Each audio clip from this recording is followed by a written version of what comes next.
I love riding my bike, but safety comes first. And since I'm pretty attached to my helmet, I want to keep it looking fresh. It's already picked up a few scratches, so I've decided to respray it. First things first, I need to tape off the areas I don't want painted. Once that's done and the old stickers are removed, I'll lightly sand the surface and then wipe it down with MTN ethyl alcohol to get rid of any dust, glue, or residue.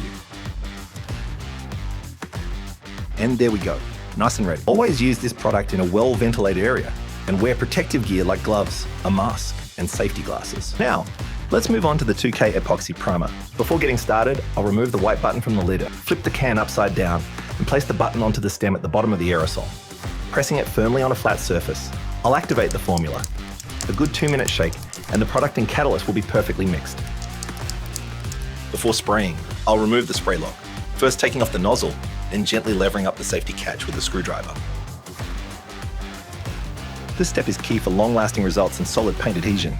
Since the helmet surface is already smooth, I only need a couple of thin coats, waiting 5 to 10 minutes between each coat. That's all it takes. Now let the primer dry for 2 hours, and then it's time for the fun part. Spray paint. I'm keeping it simple and playing it safe with 2K Matte Black. You really can't go wrong with this color. It always works. Since it's part of the same 2K system, I'll follow the same activation process. Shake, prep, and spray.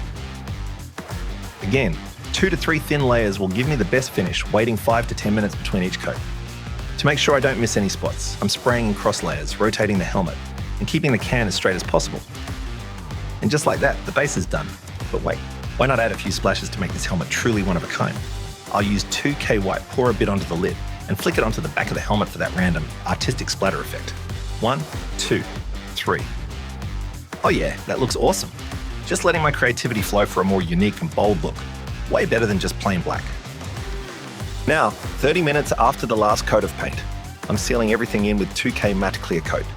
While the paint is already super durable, this will give it extra protection against UV rays, scratches, and even harsh chemicals like gasoline.